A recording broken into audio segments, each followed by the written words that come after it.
दो पंजाबी बहू की गर्मा गर्म रसोई। मॉम, बहुत दिन हो गए, कहीं घूमने ही नहीं गए। अब बेटा, तुझे पता है घूमने का काम डॉगी का होता है, इंसानों का नहीं।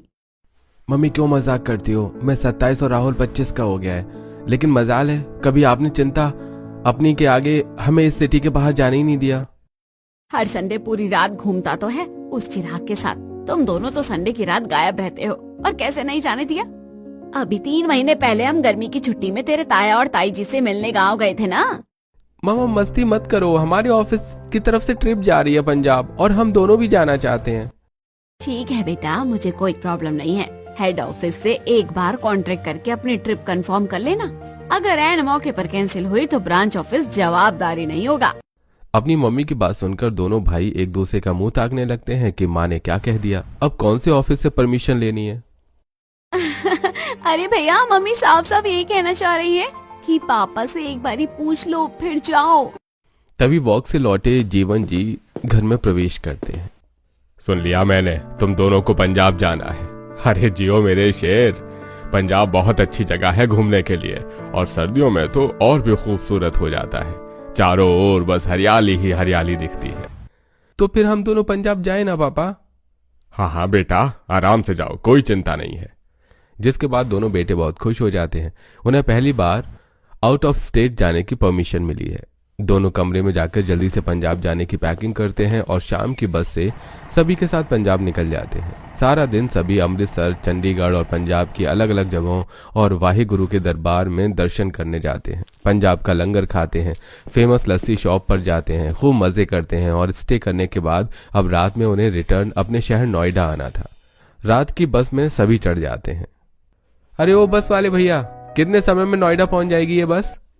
अरे भैया जी, आप अंदर जाकर अपनी सेमी स्लीपर सीट गिरा करके आराम करो। सुबह 5 बजे तक पहुंच जाएंगे, रात भर का सफर है।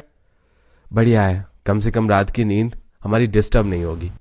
जिसके बाद सभी बस में चले जाते हैं, और अभी शाम ही थी, इसीलिए सभी मजे से बस में नाचने गाने का माहौल बना लेते हैं और खुशी खुशी अपना सफर पूरा कर रहे होते हैं। लेकिन देर रात जब बस नेशनल हाईवे से गुजर रही होती है तो अचानक से रास्ते में वो बंद पड़ जाती है, और 10 मिनट तक जब बस नहीं चलती तो सभी कंफ्यूज हो जाते हैं कि क्या हुआ। भैया, किसी को टॉयलेट नहीं जाना है, आप बस चला दो। अरे भैया जी, बस रोकी नहीं गई है, खराब हो गई है। अचानक से ब्रेक मारने पर पीछे का चक्का जाम हो गया है। अब मैकेनिक को बुलाना पड़ेगा, वही ठीक कर सकता है इसको। अरे फिर तो बहुत टाइम लगेगा। सभी अपनी सेफ्टी के डर से बस में ही बैठे रहते हैं, कोई बाहर नहीं निकलता। 1 घंटा बीत जाता है लेकिन कोई रिस्पॉन्स नहीं। क्या हो गया भैया, आज चल जाएगी बस या नहीं? अरे माफ करना साहब, बहुत मुश्किल है आज ये बस चले। मैकेनिक ने आने से मना कर दिया है। आसपास जो भी मैकेनिक हैं, ठंड की वजह से अभी इतनी सुनसान जगह पर कोई आने को तैयार नहीं है। सब कह रहे हैं कि ठंडी में जितना कमाएंगे नहीं, हालत खराब हो जाएगी। अब आप लोग बस में ही सो सकते हैं, या फिर जिसे बाहर जाकर कमरा ले तो वो कमरा जाकर लेकर सो सकता है। सभी बाहर जाते हैं, जहां दूर दूर तक कुछ नहीं था। बस नेशनल हाईवे के बगल में एक छोटा सा ढाबा था, जहां 2 लड़कियां आने जाने वाले लोगों को खाना खिला रही थी। तभी राहुल और विराज भी वहां जाते हैं और 2 चाय ऑर्डर करते हैं। ये लीजिए आपकी 2 चाय और बटर बन मक्खन। आप लोग अकेले ढाबा चला रही हैं? डर नहीं लगता यहाँ इतनी देर रात तक काम करने में? अरे ना जी, ये तो अपना घर है, अपनी जगह है, डर कैसा। और वैसे भी ये ढाबा मेरी बीजी चलांदी है। हम तो बस आज इतने काम कर रहे सी। वो क्या है ना, बीजी की तबीयत नरम गरम रहती है। गिन्नी की स्वीट बातें और भोलापन देखकर विराज उसे देखता ही रह जाता है। आप लोग मुसाफिर हो, इतने मुसाफिर ही आते हैं, इसलिए गल कर दी। जी, यहाँ कोई रूम मिलेगा रात में सोने के लिए? हमारी बस खराब हो गई है, वो देखो वो है बस, लेकिन वहाँ बंद बस में सोने में मुझे घुटन होती है। सानो, थोड़ी गल समझ गई, लेकिन माफ करना, तुसी यहाँ तो कोई लॉन्ज होटल कुछ भी नहीं है। आप एक काम कर सकते हो, आप यहीं हमारे ढाबे पर आराम कर लो, खाट लगी है। यहाँ? वैसे आप लोग रात में ये ढाबा बंद नहीं करते हो क्या? अकेले 2 लड़कियां हैं केवल, डर नहीं लगता? कैसा डर जी, चालू हाईवे है, कैमरा लगा रखा है, और रात में मुसाफिरों को भी तो चाय पानी और खाने की व्यवस्था चाहिए ना। यहाँ दूर दूर तक कुछ नहीं है, इसलिए ढाबा चालू रहता है। और बताइए, तो हमारी बिजी रहती है ना इतने। चलो गिद्दे थोड़ी खातिर आलू के पराठे लांदी। हाँ जिसके बाद गिन्नी विराज और राहुल के लिए गर्मा गर्म मक्खन लगाकर आलू के पराठे सेकती है, तो वहीं पम्मी देसी स्टाइल में लस्सी तैयार करती है और दोनों को परोसती है। इतनी रात में लस्सी? यही तो नहीं पता आपको, लस्सी का कोई टाइम नहीं होता जी, जब मिले घटक जाओ। पम्मी और गिन्नी की बातें विराज और राहुल को बहुत प्यारी लगती हैं। दोनों उन्हें खाना खिलाती हैं, चाय नाश्ता देते हैं और जब ढाबे पर देर तक कोई नहीं आता तो उनसे बात करने लगती हैं। ऐसे ही बातों बातों में सुबह हो जाती है और पता भी नहीं चलता, बस बन जाती है। चलो जी, आप अपने पैसे बता दो जो भी खाने पीने के हुए हैं और हम चलते हैं, बस बन गई है। ना ना रहने दो जी, हम आपसे पैसे नहीं ले सकते। अरे ऐसे कैसे नहीं ले सकते, बताओ तो। विराज के लाख बोलने पर भी गिन्नी पैसे नहीं लेती। समझ लो उधार रहा। अभी तो आप नहीं ले रही हैं, लेकिन अगली बार हम ये उधार जरूर चुका देंगे। कभी मिले तो पैसे क्या, आपका फोन नंबर मिल सकता है, तभी तो उधारी कटेगी। गिन्नी मुस्कुराकर अपना फोन नंबर विराज को दे देती है। वहीं पम्मी और राहुल ने पहले ही बातों बातों पे नंबर एक्सचेंज कर लिया था।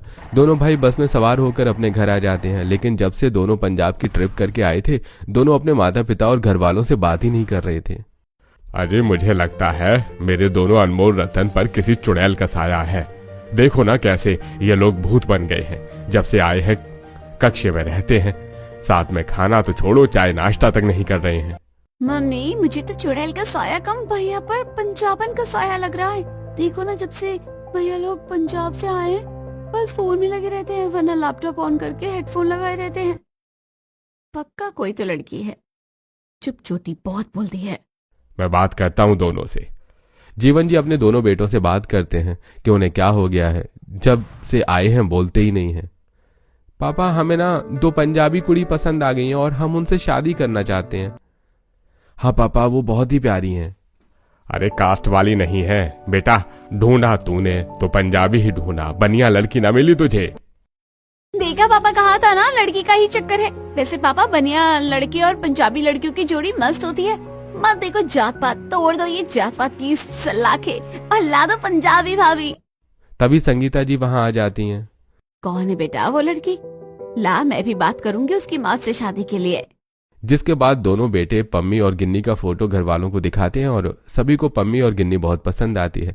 जिसके बाद संगीता जी पम्मी और गिन्नी की बीजी को कॉल करके उनसे बात करती हैं और उन्हें भी शादी के लिए राजी कर लेती हैं। जिसके बाद दोनों परिवार मिलकर बच्चों का रोका करते हैं और शादी की डेट फिक्स करते हैं। कुछ दिनों बाद शादी का दिन भी आ जाता है। पम्मी और गिन्नी दुल्हन बनकर बहुत ही सुंदर लग रही थी। वो तैयार तो बनियों के हिसाब से हुई थी, लेकिन बालों में परांदे, हाथ में कालिरे और उनके गहने चूड़ी ये सब पंजाबी स्टाइल के थे, जिससे उन्हें देखकर कोई भी कह दे कि बनी पंजाबी ब्राइड है। जिसके बाद दोनों की शादी बड़े ही धूमधाम से होती है और पंजाबी बहुएं अपने ससुराल आ जाती हैं। और गृह प्रवेश के समय, अरे ये तुम्हारी बहुएं आधी पंजाबी क्यों लग रही हैं?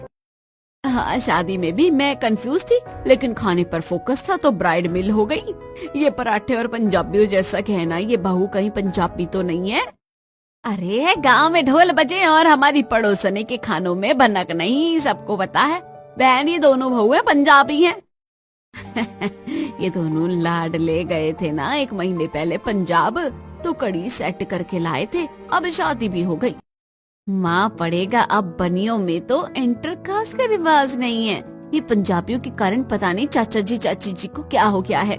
सभी पड़ोसी इसी तरह की बातें करने लगे हैं। देखो भाई, जिसे मेरी बहू से दिक्कत है वो यहाँ से जा सकता है, लेकिन यहाँ खड़े होकर मेरी बहू की बुराई करो, ये मैं बर्दाश्त नहीं कर सकती हूँ, ठीक है? सास के बोलने पर सभी चुप हो जाते हैं और संगीता जी अपनी दोनों बहुओं का गृह प्रवेश करती हैं।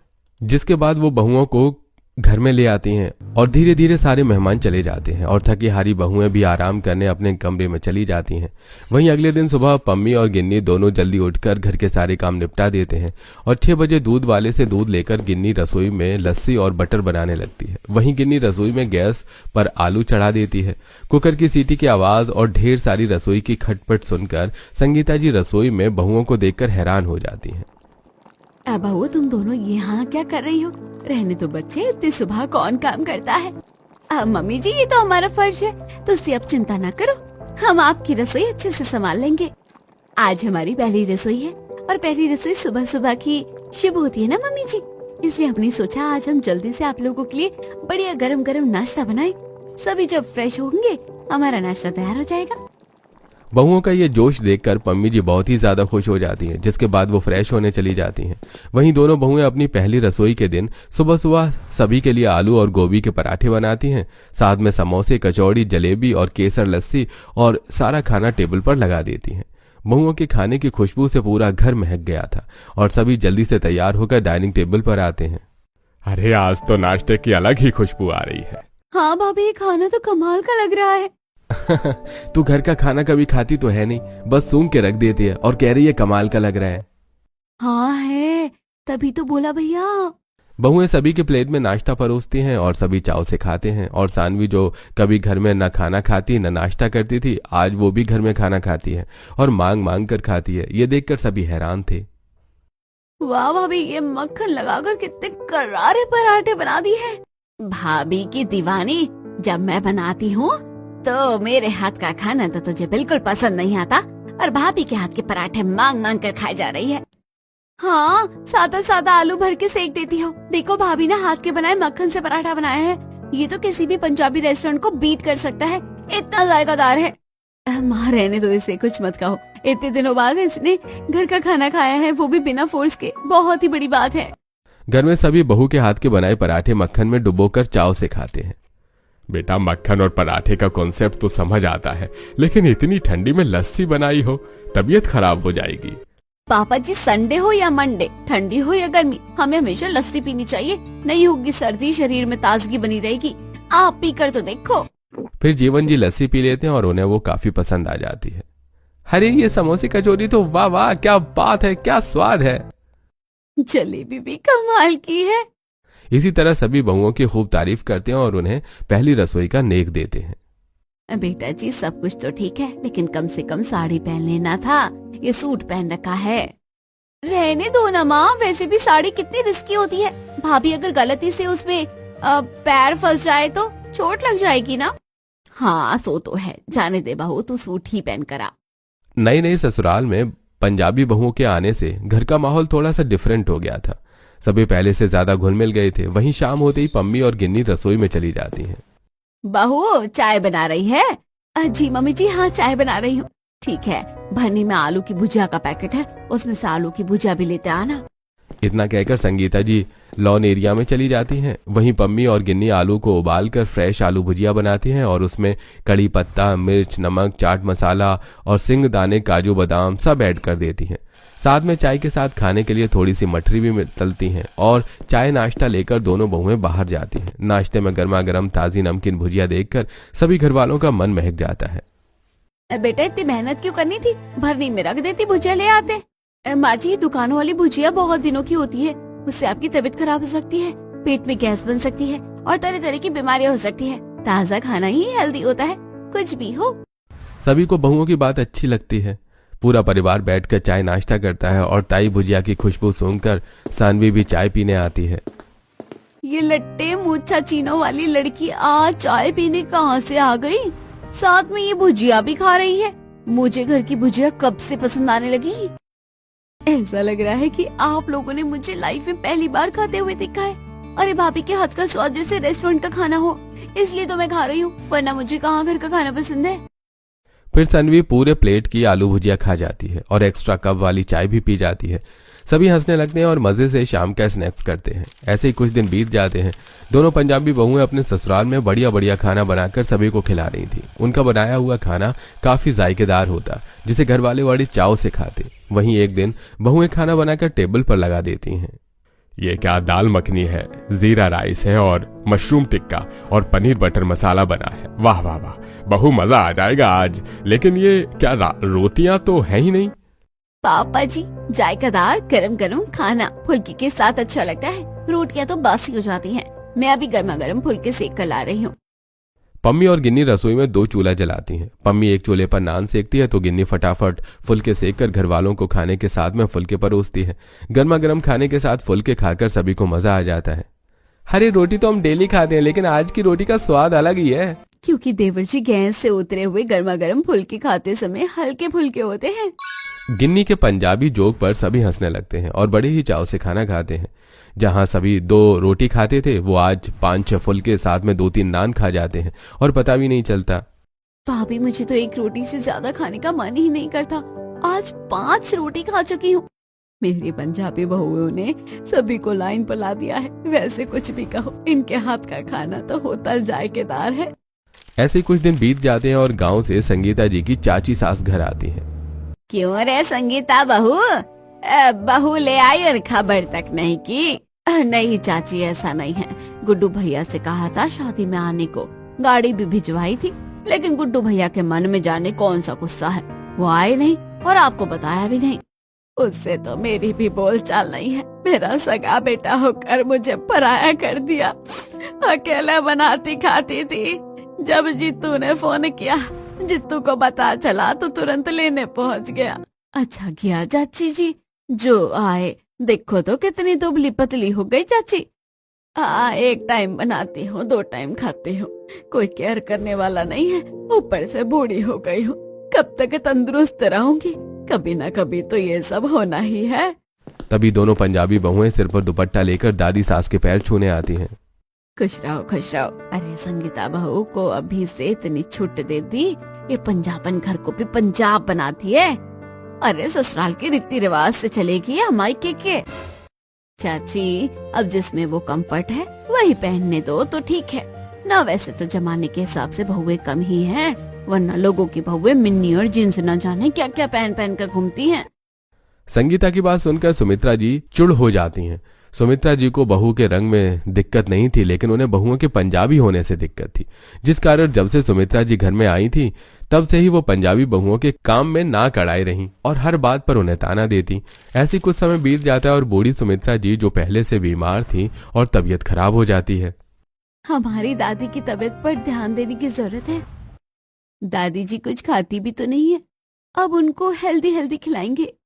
जिसके बाद गिन्नी और पम्मी बाहर से मिट्टी खरीद कर लाती हैं और घर के आंगन में मिट्टी का चूल्हा बनाती हैं और बाजार से सरसों का साग और हरी सब्जियां लेकर आती हैं और मिट्टी के चूल्हे पर पम्मी और गिन्नी सरसों का साग के साथ मक्के की रोटी बनाती हैं और उस पर 2 चम्मच घी डालकर सुमित्रा जी को देती हैं। खाने की खुशबू से ही सुमित्रा का मन महक जाता है। पोता बहू, वैसे तो मेरा कुछ खाने का मन ही नहीं करता, लेकिन तुम दोनों के पंजाबी रसोई के खाने की महक से ही मन खुश हो गया। कितनी बढ़िया खुशबू आ रही है इस सरसों के साग और मक्के की रोटी से। दादी अभी तुझसे ये खा लो, हम शाम में बहुओं की दाल और बाजरे की रोटी साथ में चुन्नी के पराठे खिलाएंगे आपको। देसी खाने के नाम से ही सुमित्रा जी खुश हो जाती हैं। ठंड में रजाई में घुसकर सुमित्रा जी बिस्तर पर ही खाना खाती हैं और बहुएं बिस्तर पर ही उन्हें हर चीज लाकर देती हैं ताकि दादी को किसी चीज की दिक्कत ना हो। वहीं शाम में फिर से बहुएं चूल्हे पर खाना बनाती हैं और डिनर में बाजरे की रोटी, चुन्नी के पराठे और मठुए की दाल और उसमें ढेर सारा घी देखकर दादी खुश हो जाती हैं और वो जल्दी जल्दी सारा खाना खा लेती हैं। अब दोनों पंजाबी बहुएं ऐसे ही अपनी रसोई में हेल्दी और टेस्टी खाना बनाती हैं।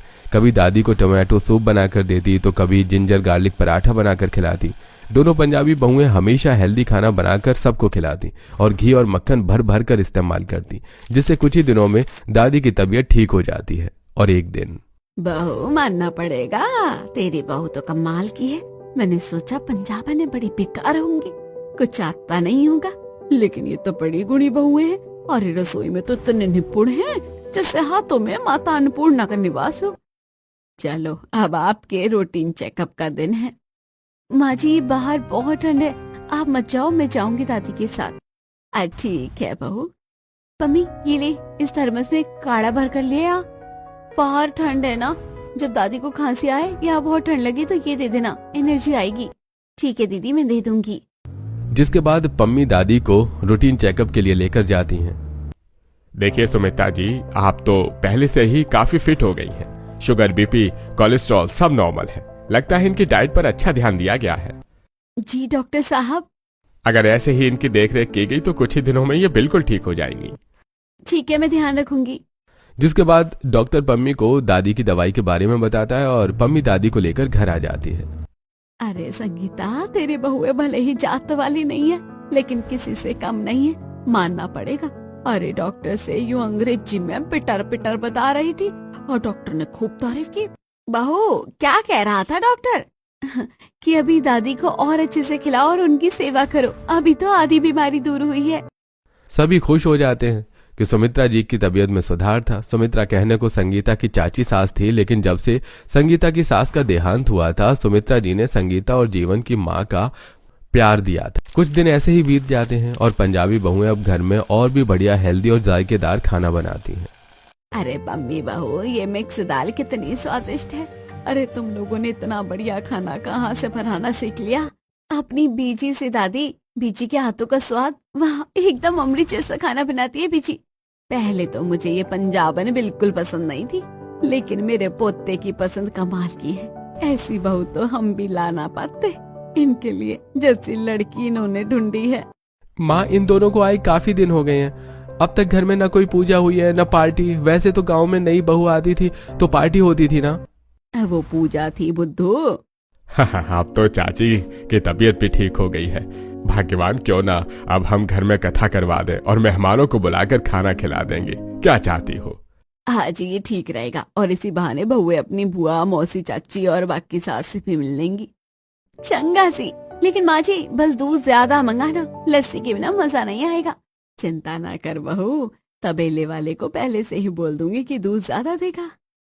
कुछ दिनों बाद संगीता जी घर पर पूजा रखवाती हैं। माँ, हलवाई को बोल दो ना, आके खाना बना देगा। हाँ बेटा, 50 से ज्यादा लोगों का खाना है, हलवाई रहेगा तो ठीक है। ठीक है, मैं अभी हलवाई को फोन लगाकर कह देता हूँ। जिसके बाद विराज हलवाई को फोन लगाने लगता है कि तभी जीठ जी, तुझे हलवाई रहने दो, 80 मिलकर कर लेंगे। अरे भाभी, 80 मेहमान आएंगे तो उनमें काम करवा लोगी? ना जी, 80 मतलब मैं और पम्मी मिलकर कर लेंगे। वैसे भी हम दोनों तो लंगर में 500 लोगों का खाना अकेले बनाते थे। 5000 रोटियां दिन की अकेले बेलते थे। बेटा जी, बड़ी मेहनत हो, मानना पड़ेगा भाई। भले ही हमने बिरादरी की बहू नहीं ली, लेकिन बहुएं बिरादरी वाली से ज्यादा अच्छी मिली है, सौभाग्य। जिसके बाद राहुल और विराज एक दिन पहले ही राशन का सारा सामान ले आते हैं और दोनों बहुएं मिलकर रात में ही सब्जी काट कर फ्रिज में रख देती हैं। आटा चाल कर, चावल बीन कर, ड्राई फ्रूट कट करके हर चीज़ का इंतजाम करके रखती हैं, जिससे ऐन मौके पर उन्हें किसी चीज़ की परेशानी न हो। वहीं अगली सुबह तड़के उठकर ही बहुएं खाना बनाने में लग जाती हैं। दोनों पंजाबी बहुएं मेहमानों के लिए गरम गरम बढ़िया 3 तरह के पराठे बनाते हैं, काजू बादाम डाल कर समोसे बनाती हैं और कटलेट बनाती हैं ताकि वो अच्छे से नाश्ता कर लें। जिसके बाद खाने में वो छोले भटूरे, कुलचा, नान, पनीर टिक्का, रायता और वेज दम बिरयानी बनाती हैं। साथ में मटके में छाछ और लस्सी तैयार करती हैं और सभी खाना में केवल घी का इस्तेमाल हुआ था। मेहमानों के आने के पहले ही बहुएं सब कुछ तैयार कर देती हैं और जब मेहमान आते हैं बहुएं सुंदर सी सूट पहनकर आ जाती हैं। ये क्या बहू, तो पंजाब बना गई, लेकिन बनियों वाले ढंग तो सिखा देती। इन्हें इतने सारे मेहमानों के सामने ऐसे सूट पहना रखा है। ये क्या, चोली में फिट बांध रखा है? बुआ जी, पराठे होते हैं ये, और ये पंजाबी कड़ी दी शान है। दीदी, बिरादरी में पंजाबी बहू लेकर आपने नाक कटवा दी, वरना हमारे विराज और राहुल के लिए लड़की की कमी नहीं थी क्या? अरे एक से एक मिलती। इससे अच्छी तो मेरी कीर्ति है, कम सुंदर है लेकिन साड़ी और घूंघट के बिना दहलीज नहीं लांगती। क्या फायदा इसी बहू का जो एक गिलास पानी तक नहीं देती? दीदी, आपकी बेटी ये पंजाबी के साथ रह रहकर कुछ ज्यादा ही नहीं बोलने लगी है।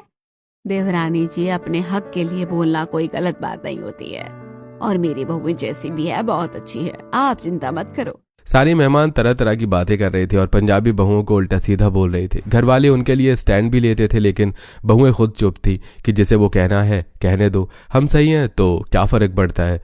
कुछ देर बाद खाने का समय हो जाता है और दोनों बहुएं बड़ी से मेज पर सभी के लिए खाना लगाती हैं। स्टार्टर से लेकर डेजर्ट सब कुछ था।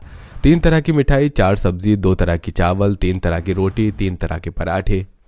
लगता है भैया भाभी का बजट बढ़ गया, इस बार बढ़िया हलवाई बुक किया है। इतना सब कुछ खाने में तो घी की खुशबू आ रही है, आज तो खाने में मजा आ जाएगा। हाँ हाँ, खाओ खाओ खाओ। मेरी दोनों पंजाबन बहुओं ने ये सब अकेले बनाया है, और आज ही बनाया है। सभी हैरान हो जाते हैं कि 2 बहुएं इतना सब कुछ कैसे बना ली, और खाना काफी गर्म होता है, खाने में काफी ज्यादा टेस्ट होता है और सभी चटकारे लेकर खा रहे थे। यकीन नहीं हो रहा कि ये सब इन पंजाबन बहुओं ने बनाया है। मानना पड़ेगा दीदी, भले ही बहू परजात से लाई हो, लेकिन बहुत ही सही पसंद है। हमारी बहुएं तो 4 लोगों का खाना ढंग से नहीं बना पाती हैं, और उसमें भी गड़बड़। इन्होंने तो 80 लोगों का खाना बना दिया, और वो भी इतना सारा। सभी बहुओं के खाने की खूब तारीफ करते हैं और जाते जाते बहुओं से माफ़ी मांग जाते हैं। वहीं पूजा में बहुत ज़्यादा काम पड़ गया था, जिस कारण संगीता जी को बहुत ही ज़्यादा थकान लग रही थी और वो बेहोश हो जाती हैं। पापा देखो ना, माँ को क्या हो गया है, डॉक्टर को बुलाओ। कुछ देर बाद डॉक्टर आते हैं और संगीता जी का चेकअप करते हैं। देखिए, घबराने की कोई बात नहीं है, सब नॉर्मल है और संगीता जी से पहले से फिट हो गई है। और ये क्या सन्वी बेटा, तुम मोटी होने लगी? इतने सालों में तो कभी ये चमत्कार नहीं हुआ। डॉक्टर साहब, सब इन दोनों का कमाल है। फिर सभी डॉक्टर को सारी बात बताते हैं। अब आप लोगों की डाइट एकदम सही हो गई है, हेल्दी और टेस्टी खाना, ये तो ब्लेसिंग है। हम डॉक्टर के नसीब में भी नहीं। वैसे पंजाबी खाना सच में स्वादिष्ट होता है। डॉक्टर साहब, अब एक पराठा तो बनता है। सभी हंसने लगते हैं और अब घर में सब खुश थे। एट द एंड घर के साथ बाहर वालों ने भी बहुओं की कास्ट छोड़कर उनके गुण देखकर उन्हें एक्सेप्ट कर लिया।